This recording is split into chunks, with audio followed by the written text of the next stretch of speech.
Hello student, कैसे हैं। पिछली वीडियो में मैंने आप लोगों को जो मॉर्फोलॉजी ऑफ प्लांट है, ठीक है, उसके बारे में समझाया था। अब उसी के आगे उसी टॉपिक से रिलेटेड जो प्लांट का फ्लावर पार्ट है, फ्लावर, हम उससे रिलेटेड पॉइंट आज समझेंगे।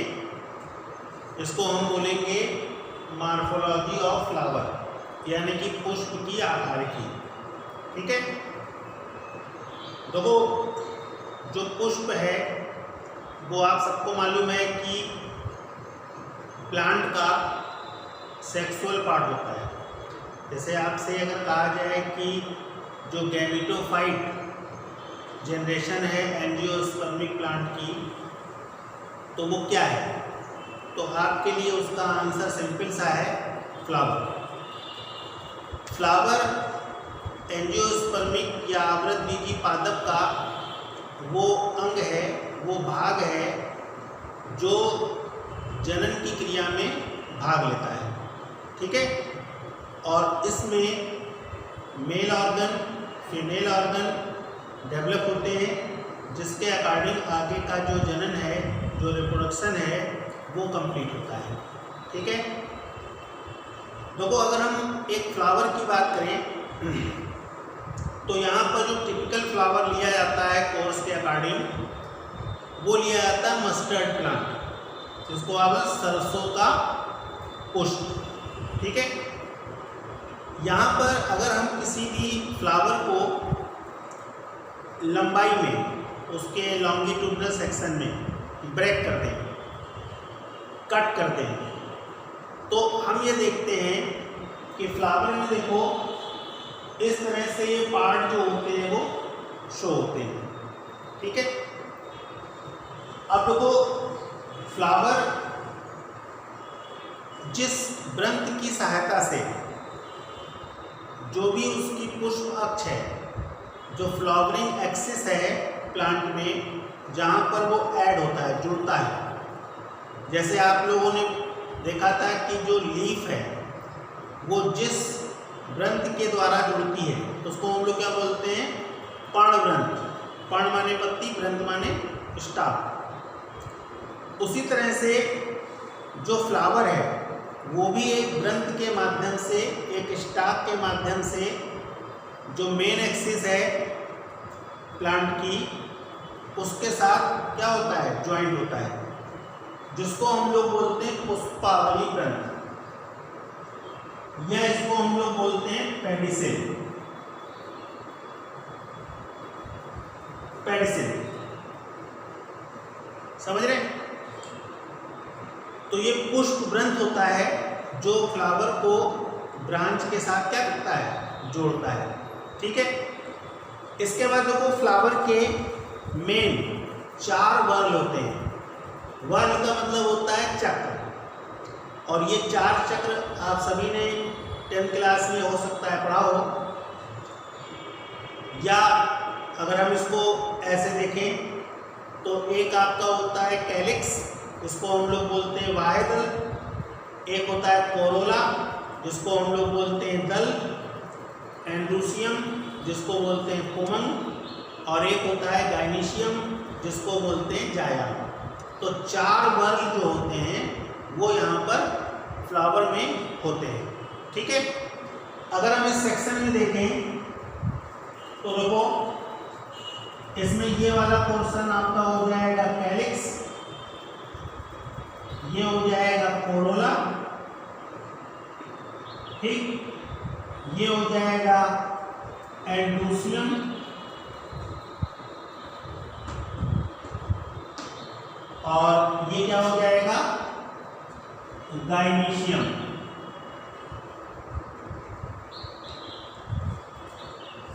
कैलिक्स वाहेदल, कोरोला दल, एंड्रूसियम पोमन और गाइनीशियम जाया। ठीक है, अब यहाँ पर जो फ्लावर है उसमें ये सभी चक्र जो होते हैं वो नंबर ऑफ, आप कह सकते हैं डिफरेंट होते हैं। अलग अलग प्लांट में इनके जो नंबर्स हैं वो अलग अलग होते हैं। अगर हम सरसों की बात करें तो सरसों में आपने प्लांट हो सकता है देखा हो, फ्लावर देखा हो, तो उसमें जो कैलिक्स होते हैं वो 4 होते हैं और ग्रीन कलर के होते हैं। ठीक है, 4 होते हैं और ग्रीन कलर के होते हैं।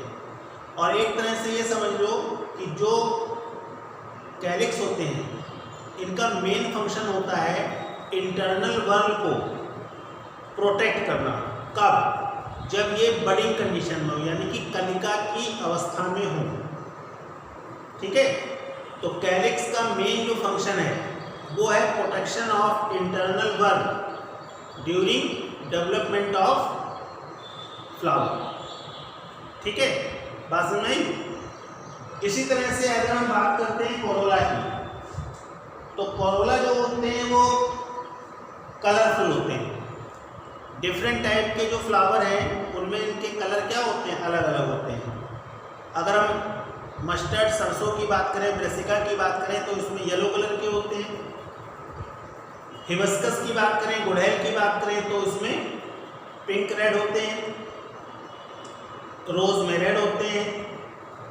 ठीक, बस नहीं, मटर में वाइट भी होते हैं, पर्पल भी होते हैं, रेड भी होते हैं। तो अलग अलग फ्लावर अलग अलग कलर के कोरोला को रिप्रेजेंट करते हैं।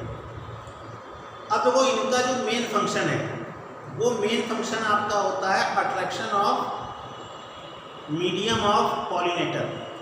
अब मीडियम ऑफ पॉलिनेटर में आपके मेन क्या आते हैं, इंसेक्ट। तो इनमें क्या होता है, एक तो स्मेल होती है, ठीक है, और दूसरा इनका कलर। तो स्मेल और कलर ये दोनों ही अट्रैक्ट करते हैं किसको, इंसेक्ट को। किसके लिए, पॉलिनेशन के लिए, परागण के लिए। आई बात समझ में? फिर हम बात करते हैं एंड्रूसियम की।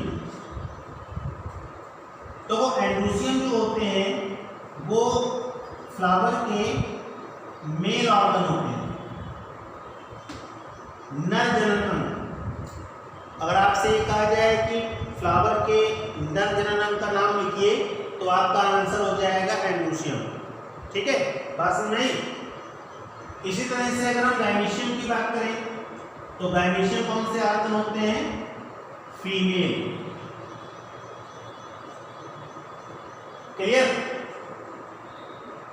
अब यहां पर अगर हम इन चारों वर्ग को यूनिट में देख लें, इकाई के रूप में, तो बायोलॉजिकल टर्म में इनकी जो इकाई है उसको हम लोग क्या नाम देते हैं वो भी आप इस वीडियो में समझ लीजिए। देखिए, जो कैलिक्स है इसकी जो इकाई है वो कहलाती है सेपल्स। करोला इसकी इकाई कहलाती है पेटल्स। ठीक, एंड्रूसियम की जो इकाई है वो कहलाती है स्टेमेन, और जो गायनीशियम है इसकी इकाई कहलाती है पिस्टिल, और कार्पेल।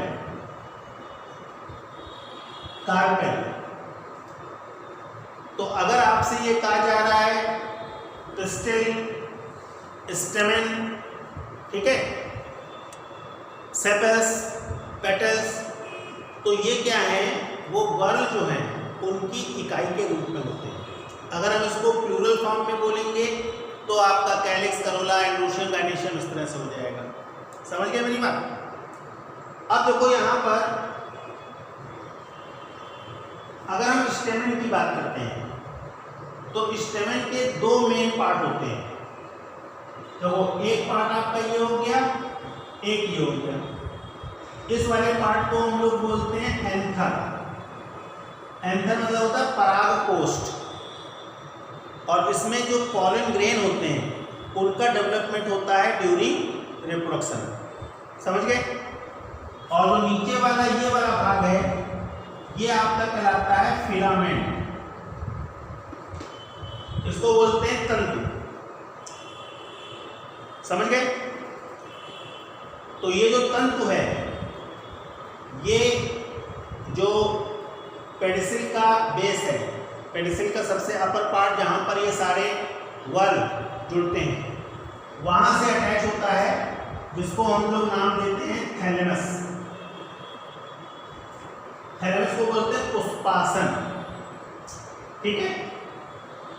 इसी तरह से अगर हम गायनीशियम की बात करें तो गायनीशियम को भी हम 3 पार्ट में डिवाइड करते हैं, जिसमें पहला जो भाग होता है इसको हम लोग कहते हैं स्टिग्मा।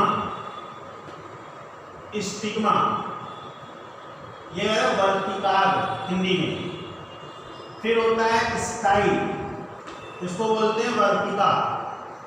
और सबसे अंदर की तरफ, नीचे की तरफ जो सॉइलन पार्ट है वो आपका कहलाता है ओवरी, यानी कि अंडाशय।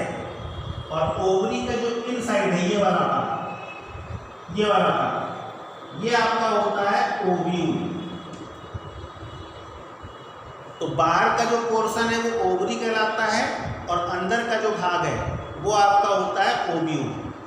ऐसा में जब इसमें जनन की क्रिया कंप्लीट होती है, फर्टिलाइजेशन कंप्लीट होता है, निषेचन पूरा होता है, तब यहाँ पर जो करोला है, कैलिक्स है, एंडोसियम है, ये सब जो होते हैं वो डिस्ट्रॉय हो जाते हैं, यानी कि नष्ट हो जाते हैं, खत्म हो जाते हैं। ठीक है। जो स्टिग्मा है, स्टाइल है, ये भी डिजनरेट हो जाते हैं। ओवरी कन्वर्ट हो जाती है किसमें? फ्रूट में। और ओव्यूल कन्वर्ट हो जाता है किसमें? सीड में। आया समझ में? तो निषेचन के बाद after fertilization ovary convert into fruits और ओव्यूल कन्वर्ट इन सीड्स। जो अंडाशय है वो खल में परिवर्तित हो जाती है और जो बीजांड है वो किसमें? बीज में। आया समझ में? तो अगर हम ओवरऑल एक फ्लावर के जितने वर्ल्स हैं और फ्लावर का जो स्ट्रक्चर है या उसके जो चक्र हैं उनके आधार पर अगर हम इसको लेबल करें तो आप इस तरह से इस पॉइंट को क्या है समझ सकते हैं। समझ गए? बात समझ में आ गई? क्लियर? 5 सेकेंड आप डायग्राम को समझ लें, फिर मैं इसके आगे आपको बताता हूँ।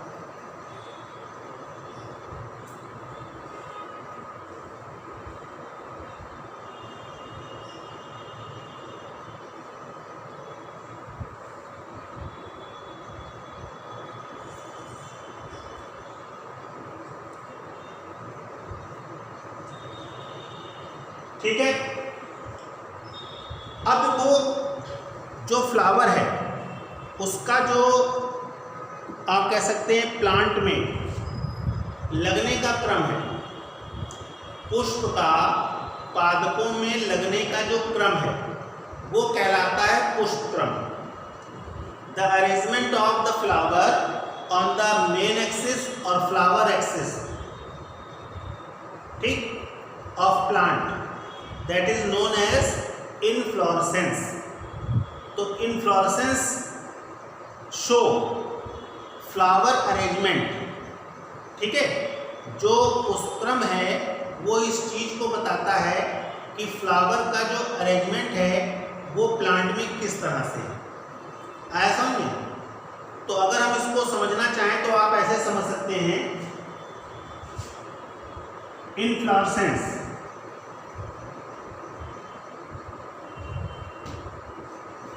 इसको हम लोग क्या बोलते हैं? पुष्पक्रम।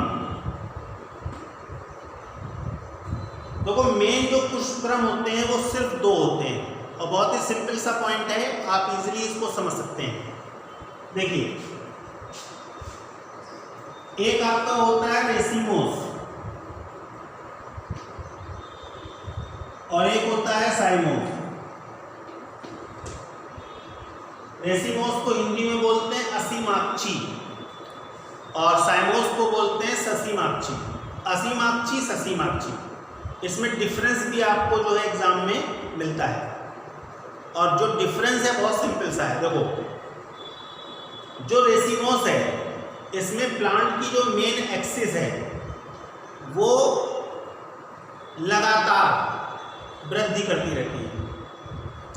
और इसकी जो वृद्धि है वो प्लांट की जो लाइफ है उस लाइफ में होल लाइफ ग्रो करती रहती है।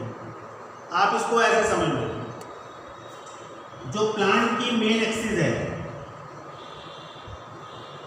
इसकी ग्रो हमेशा होती है, और जो इसकी ब्रांच है, ठीक है, इनकी जो ग्रो है वो बिल्कुल, जो मेन एक्सिस है वो लगातार बढ़ती रहेगी इन्फिनिटली, अनंत काल तक, जब तक उसका जीवन है। और जो ब्रांचेस हैं वो अपने एपेक्स पर जब फ्लावर का डेवलपमेंट हो जाता है तो ग्रोथ उनकी क्या होती है, रुक जाती है। समझ गए? तो ऐसी कंडीशन में क्या होता है कि इस प्रकार के इन्फ्लोरेसेंस में जो नीचे और बाहर की तरफ होते हैं, अंडर एंड आउटर साइड, ये फ्लावर आपके होते हैं ओल्डर। और सीधी सी बात है कि जो ओल्डर होगा वो बड़ा होगा, और अपर एंड इनर, ऊपर और बीच में जो आपके फ्लावर होते हैं वो न्यू होते हैं। तो इस प्रकार का जो अरेंजमेंट है वो आपका कहलाता है एक्रोपिटल सक्सेशन। इसको हम एक नाम देते हैं, ये जो सक्सेशन है वो आपका होता है एक्रोपिटल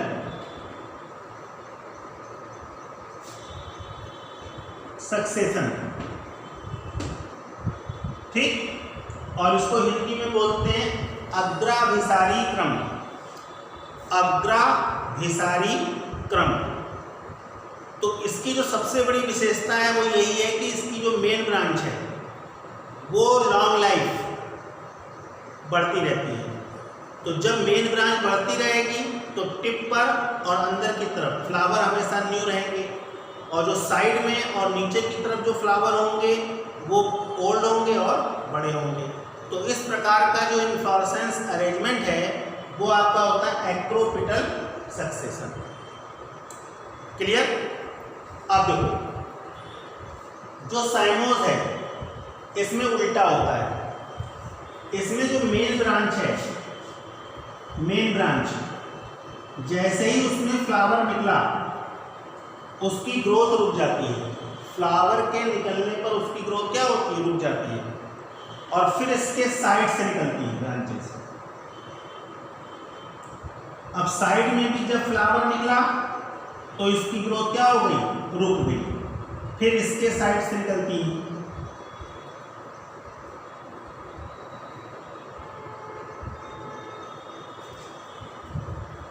तो इसमें क्या है कि जो भीतर की तरफ और नीचे की तरफ फ्लावर होते हैं वो ओल्ड होते हैं और पुराने होते हैं, यानी कि बड़े होते हैं, ओल्ड और बिग इन साइज। और जो बाहर की तरफ होते हैं वो न्यू होते हैं और छोटे साइज के होते हैं। तो इस प्रकार का जो अरेंजमेंट है इसको हम लोग बोलते हैं, ये जो अरेंजमेंट है इसको हम लोग बोलते हैं सेंट्रीफ्यूगल, सेंट्रीफ्यूगल OR और बेसिपिटल, सेंट्रीफ्यूगल या बेसिपिटल सक्सेशन। तो दो तरह से इन्फ्लोरेसेंस जो है वो पाया जाता है, जो कॉमनली मैक्सिमम प्लांट जो है वो शो करते हैं, या तो रेसिमोस होगा या फिर साइमोस। और दोनों में जो बेसिक डिफरेंस है वो मैंने आपको बताया। आया समझ में? क्लियर? इसके अलावा एक स्पेशल टाइप भी होता है। तो वो स्पेशल टाइप जो होता है वो इन दोनों से थोड़ा अलग होता है, और इसके नाम होते हैं, जैसे एक होता है साइएथियम, ये आपके कोर्स में नहीं है लेकिन मैं नाम आपको बता दे रहा हूँ। साइएथियम, इसको बोलते हैं कटोरिया। और इसमें जो दल होते हैं वो एक कटोरे के समान आकृति बनाते हैं, जिसके अंदर जो मादा है, मादा फ्लावर, वो तो सिंगल होती है, और उसके चारों तरफ जो होते हैं वो नर पुष्प होते हैं। समझ गए? इसी तरह से एक होता है वर्टिसिलेटर, इसको बोलते हैं भृसिकी, ये तुलसी के प्लांट में पाया जाता है, तुलसी। और एक आपका होता है हाइपेंथोडियम। हाइपेंथोडियम जो होता है वो गूलर में होता है, फाइकस इसमें होता है। इसमें आप लोगों ने गूलर खाया होगा या देखा होगा, तो जब आप उसको काटते हैं तो उसके अंदर कीड़े निकलते हैं। तो एक्चुअली में ये एक प्रकार का पॉलिनेशन का मेथड होता है, समझ गए, पॉलिनेशन मेथड है। जब आप इंटरमीडिएट में जाओगे तो वहाँ पर आपको पॉलिनेशन मेथड पढ़ाया जाएगा, तो वहाँ पर फाइकस का पॉलिनेशन है जो आप पढ़ोगे डिटेल में, समझ गए। बस आप इतना समझ लो कि इसमें जो है एक कैविटी होती है अंदर की तरफ, और उसमें ऊपर की तरफ नर पुष्प होते हैं, नीचे की तरफ मादा पुष्प होते हैं। तो कोई इंसेक्ट जब अंदर आता है तो यहाँ पर उसके पॉलन ग्रेन उसकी बॉडी से टच कर जाते हैं, और जब यहाँ पर आता है तो वो जो पॉलन ग्रेन है वो फीमेल जो फ्लावर है वहाँ तक पहुँच जाते हैं। अब ये जो इंसेक्ट अंदर गया वो अपने एग को इसी के अंदर ले कर देता है, ले आउट कर देता है, और फिर वो अंडे जब डेवलप करते हैं तो उसी से वो कीड़े बाहर निकलते हैं। इसीलिए फ्रूट को जब आप तोड़ेंगे तो उसमें बहुत सारे कीड़े दिखाई देते हैं, समझ गए। तो साइथियम, वर्टिसिलेटर और हाइपेंथोडियम, ये 3 टाइप जो आपके हैं ये स्पेशल टाइप में आते हैं, समझ गए।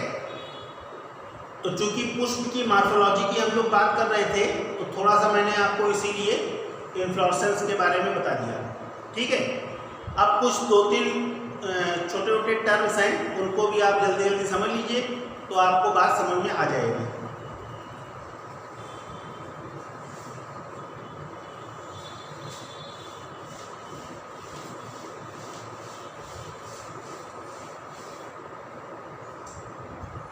तो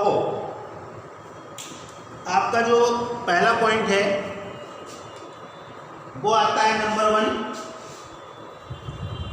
इसेंशियल नॉन इसेंशियल।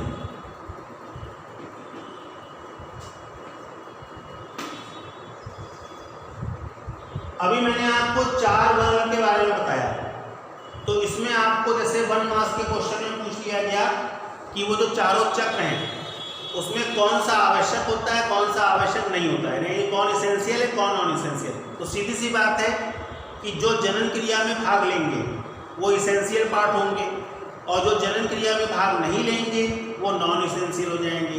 तो आपको मैंने अभी बताया, तो इसेंशियल में तुम्हारे क्या क्या आ जाएंगे, एक तो तुम्हारा एंड्रोशियम आ जाएगा, और एक क्या आ जाएगा, गायनीशियम, सही है। और नॉन इसेंशियल में क्या क्या आ जाएगा, एक आ जाएगा कैलिक्स, और एक क्या होगा, करोला। तो इस चीज का ध्यान रखिए, पुष्प के चारों चक्रों में जो जनन अंग होते हैं नर और मादा, ये आपके इसेंशियल होते हैं, और जो जनन में भाग नहीं लेते वो क्या होते हैं, नॉन इसेंशियल, सही है, क्लियर, ठीक। उसके बाद देखो फिर आपका आता है यूनिसेक्सुअल,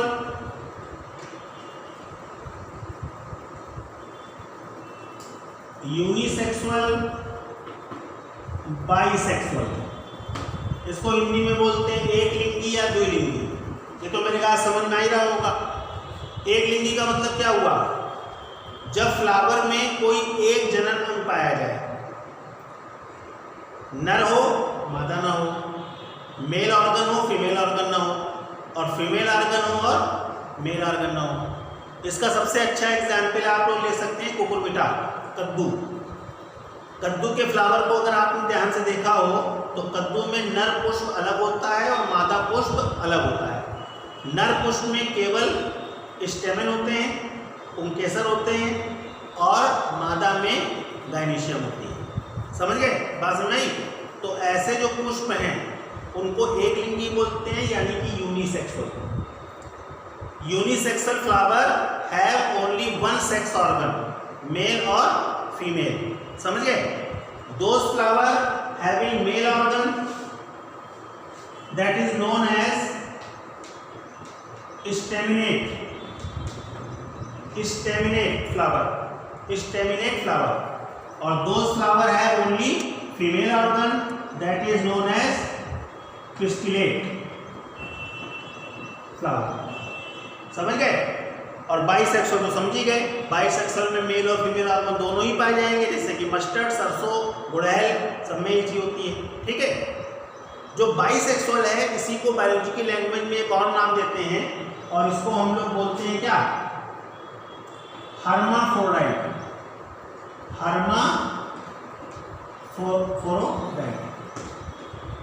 हर्माफ्रोडाइट ये भी एक टर्म है जो बाइसेक्सुअल के लिए यूज होता है।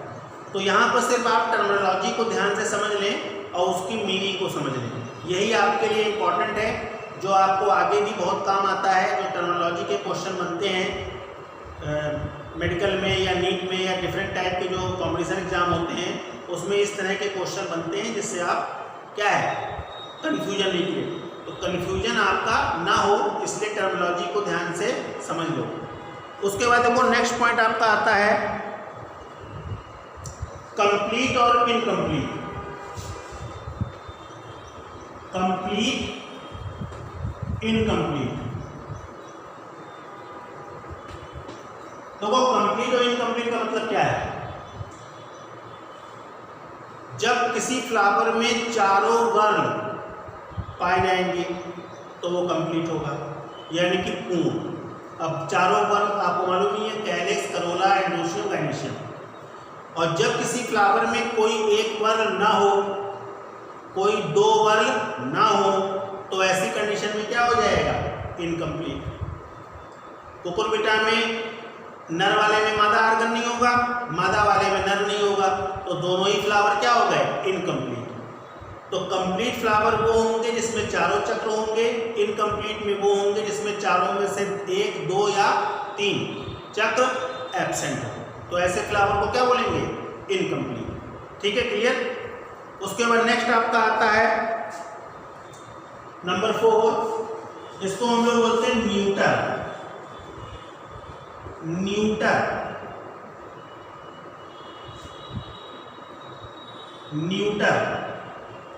जैसे तुम लोग ना न्यूट्रल टर्म आप लोगों ने समझा होगा, उदासीन, है ना? सेम कंडीशन यहाँ। न्यूट्रल का मतलब होता है ना उसमें नर जननांग है ना मादा जननांग है, तो जब नर और मादा जननांग है ही नहीं तो इसका मतलब वो जनन की क्रिया में भाग नहीं लेगा, उदासीन रहेगा। समझ गए? तो ऐसे फ्लावर होते हैं न्यूट्रल। अगर किसी फ्लावर के आगे लिखा हुआ है that is neutral flower, it means does not have any sex organ. ठीक, क्लियर? उसके बाद आपका आता है next point,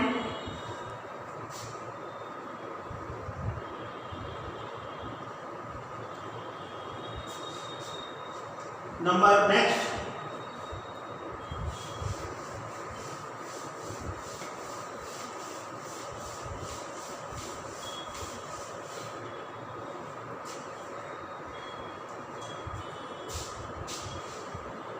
position of ovary. ये इंपॉर्टेंट है, इसमें जब फैमिली डिस्क्रिप्शन आपको बताऊंगा तो उसमें ये इंपॉर्टेंट है, आता है। देखो पोजीशन ऑफ ओवरी का मतलब ये है कि जो ओवरी है उसकी फ्लावर में जो स्थिति है, जो पोजीशन है, वो कहाँ पर है, और उसके अकॉर्डिंग हमारे पास 3 टर्म बनते हैं। कौन कौन से? देखो, पहला टर्म होता है आपका सुपीरियर, दूसरा टर्म होता है हाफ इंफीरियर, और तीसरा होता है इंफीरियर। ये 3 टर्म बनते हैं। अभी आप लोगों ने ये डायग्राम देखा, तो इस डायग्राम के अकॉर्डिंग आपको मैं समझा देता हूं। देखो, जब थैलेमस पर, मान लो ये थैलेमस है, थैलेमस मतलब क्या हो गया? पुष्पासन, और ये आपकी हो गई ओवरी। तो जब ओवरी की पोजीशन बाकी जो वर्ण हैं उनसे ऊपर हो, किसी भी फ्लावर को आप जब ध्यान से देखें और उसमें जो वर्ल हैं उनका बेस देखें, तो अगर ओवरी की पोजीशन सबसे ऊपर है तो वो ओवरी क्या कहलाएगी? सुपीरियर। तब ओवरी क्या हो जाएगी? सुपीरियर। समझ गए? इसी तरह से देखो दूसरे नंबर पे यहाँ पर क्या होता है, थैलेमस जो है वो एक कप की तरह ऐसे एक कप की तरह आकृति बनाता है, और ओवरी जो होती है उसमें आधा भाग, ओवरी का आधा भाग तो इस कप के अंदर चला जाता है और बाकी ऊपर रहता है। बाकी के जो चक्र हैं वो यहां से निकलते हैं। तो ओवरी जो है उसका आधा पोर्शन ऊपर है और आधा क्या है? नीचे है, इसलिए इसको बोलते हैं हाफ इंफीरियर। समझ गए? एंड लास्ट में जो थैलेमस है वो अंदर की तरफ एक पिट बना देता है, पिट, और ओवरी की पूरी इस पिट में चली जाती है, और बाकी के जो चक्र हैं वो, तो ओवरी क्या हो गई? बिल्कुल नीचे चली गई। तब आपका क्या हो जाएगा? इंफीरियर। ये कुकुरबिटा का बहुत अच्छा एग्जाम्पल है। कुकुरबिटा में इसी तरह से होता है, इंफीरियर। सरसों में, गुड़हल में, ठीक, मटर में, सब में आपका ये होगा सुपीरियर। तो सुपीरियर और इंफीरियर यही दो मेन आपके होते हैं जो ओवरी की पोजीशन को शेयर करते हैं। आ गया समझ में? सुपीरियर, हाफ इंफीरियर और इंफीरियर कैसे होगा ये चीज़ आप समझ लीजिए। ठीक, सरसों, कुकुरबिटा यानी कि कद्दू, मस्टर्ड। ठीक है, उसके बाद एक पॉइंट और है, उसको भी समझ लीजिए।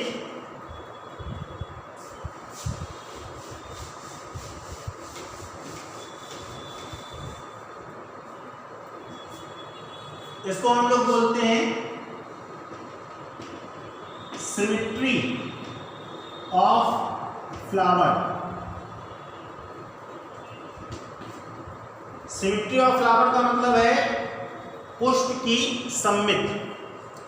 आप लोग अगर थोड़ा सा याद करो तो एनिमल किंगडम में मैंने आपको जंतु की सममित बताई थी, और उसमें मैंने आपको बताया था बाइलेटरल, रेडियल, याद है?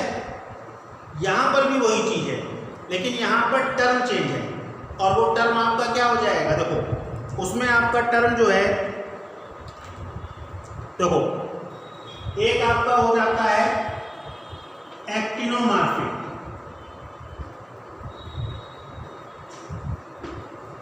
और दूसरा टर्म होता है जाइगोमार्फिक। ये दो टर्म आपको मेन याद रखने हैं, एक्टिनोमार्फिक और जाइगोमार्फिक। अब दोनों में डिफरेंस बहुत सिंपल सा है, क्योंकि आप एनिमल की सिमेट्री पढ़ चुके हो। देखो एक्टिनोमार्फिक में क्या होता है कि जो फ्लावर है उसकी मेन एक्सिस से हम उसको किसी भी एंगल से डिवाइड करें, हर बार डिवीजन में वो 2 हाफ्स में डिवाइड हो जाए।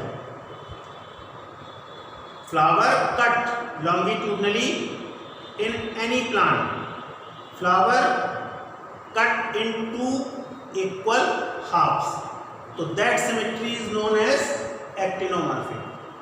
आया समझ में? जब फ्लावर को उसकी लंबाई में काटते हैं और उसको किसी भी एंगल से काटा जाए मेन एक्सिस से, तो हर बार फ्लावर 2 बराबर भागों में बंटता है। ऐसी सममित को हम लोग क्या बोलते हैं? हिंदी में अगर बोले त्रिज्या सममित, तो त्रिज्या सममित, एक्टिनोमार्फिक। और जाइगोमार्फिक में क्या होता है? जाइगोमार्फिक में किसी एक एंगल पर अगर हम डिवाइड करेंगे तब तो फ्लावर 2 भागों में बटेगा, लेकिन अगर हम किसी दूसरे एंगल से डिवाइड करें तो इसके 2 बराबर भाग नहीं होंगे। इसमें आप सबसे बढ़िया एग्जाम्पल ले सकते हैं मटर का फूल सभी ने देखा होगा। मटर में आप देखेंगे तो जाइगोमार्फिक आपकी कंडीशन होगी। सरसों, गुड़हल, ठीक, इनमें अगर आप देखोगे तो ये हो जाएगा। समझ गए? क्लियर हो गई बात? अगर मान लो फ्लावर किसी भी प्लांट पर काटने पे 2 बराबर भागों में ना बटे, तब वो क्या हो जाएगा? असममित, यानी कि एसिमेट्रिकल। तो सिमेट्री के अकॉर्डिंग 2 भाग होंगे, जाइगोमॉर्फिक और एक्टिनोमॉर्फिक, है ना। और अगर किसी भी प्लांट से 2 बराबर भागों में ना बटे तो हो जाएगा एसिमेट्रिकल। क्लियर हो गई बात, समझ में आ गई? ठीक। तो आप लोगों को मैंने फ्लावर से रिलेटेड जो मॉर्फोलॉजी का पोर्शन था उसमें मैक्सिमम चीज़ें मैंने आपको बता दी हैं, लेकिन बहुत सारी चीज़ें ऐसी हैं जब आप फैमिली को पढ़ोगे, आपके सिलेबस में एक फैमिली है सोलेनेसी, बल्कि ऑप्शन है सोलेनेसी और लिनिएसी, दोनों में आपको ऑप्शन है, दोनों में से कोई एक आपके लिए इम्पॉर्टेंट है। तो जब मैं आपको फैमिली के बारे में पढ़ाऊंगा तो वहाँ पर आपको कुछ टर्म्स ऐसे हैं जिनको जानना आवश्यक होगा, जिससे आप फ्लोरल फार्मूला और फ्लोरल डायग्राम को अच्छी तरीके से समझ लें। तो मैं कोशिश करूँगा कि नेक्स्ट वीडियो में उन सारे पॉइंट को डिस्कस करके आपको फ्लोरल फार्मूला लिखने का जो तरीका है उसको भी मैं समझा सकूँ। ठीक है, फिलहाल इस वीडियो में आप लोगों के लिए इतना ही। ध्यान से जो मैंने समझाया उसको समझिए। अगर किसी प्रकार का कोई क्वेश्चन है तो आप पूछ सकते हैं। ठीक है, ओके, थैंक यू।